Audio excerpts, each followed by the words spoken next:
Sister. இந்த அங்காடி விழா ஃபங்க்ஷன் பற்றி நீங்கள் என்ன நினைக்கிறீங்க? உங்களோட எக்ஸ்பீரியன்ஸ் பற்றி சொல்லுங்கள் சிஸ்டர். அங்காடி விழா 5.4 2026 வந்து இவ்வளோ ஸ்டூடெண்ட்ஸ் இன்வால்வ் பண்ணி அவங்களோட பிஸ்னஸ் டேலண்ட்டை வளர்த்துப்பாங்கன்னு நம்புகிறேன். அவங்க இந்த இன்வெஸ்ட் பண்ணியிருக்காங்க ஒவ்வொரு ஷாப்லேயும். அந்த இன்வெஸ்ட்மெண்ட்டை அவங்க கரெக்டாக பயன்படுத்தி எப்படி மார்க்கெட்டிங் ஸ்ட்ராட்டஜி அவங்க இன்க்ரீஸ் பண்ணி அவங்க ப்ராஃபிட்டை இன்க்ரீஸ் பண்ணி மற்றவங்களுக்கும் வேலை கொடுக்கறதுக்கு இது ஒரு ஸ்டார்டிங் பாயிண்ட்டாக இருக்கும்ன்றதை வந்து நான் நம்புகிறேன். இப்போ அங்காடி விழா 5.0 வரைக்கும் வந்திருக்கு.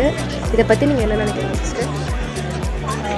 5.5னா 5 இயர்ஸாக நடக்குது இந்த அங்காடி விழா. அப்போ ஒவ்வொரு வருஷத்துக்கும் ஒரு இம்ப்ரூவ்மெண்ட் காட்டி மேபி லாஸ்ட் இயர் 4.4ல் இருந்த சில மிஸ்டேக்ஸ் அவங்க கரெக்ட் பண்ணி நம்பர் ஆஃப் ஷாப்ஸ் இன்க்ரீஸ் பண்ணி, இந்த ஷாப்ஸ்ன்றது மியராக ஷாப்ஸாக இல்லாமல் ரியல் பிஸ்னஸ் மென் அண்ட் உமனை க்ரியேட் பண்ணுற ஒரு ஃபோரமாக இந்த அங்காடி விழா இருக்குன்றது தெரியுது.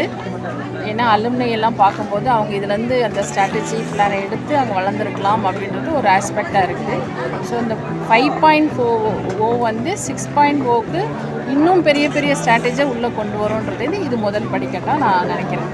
Okay sister. ஸ்டூடெண்ட்ஸ் இவ்வளோ எஃபர்ட் போட்டிருக்காங்க, இவ்வளோ ஷாப்ஸ் இருக்குது. இதில் உங்களுக்கு எந்த ஷாப் சிஸ்டர் ரொம்ப பிடிச்சிருக்கு? நான் இன்னும் எல்லாத்தையும் போய் பார்க்கல, நான் பார்க்கட்டும்.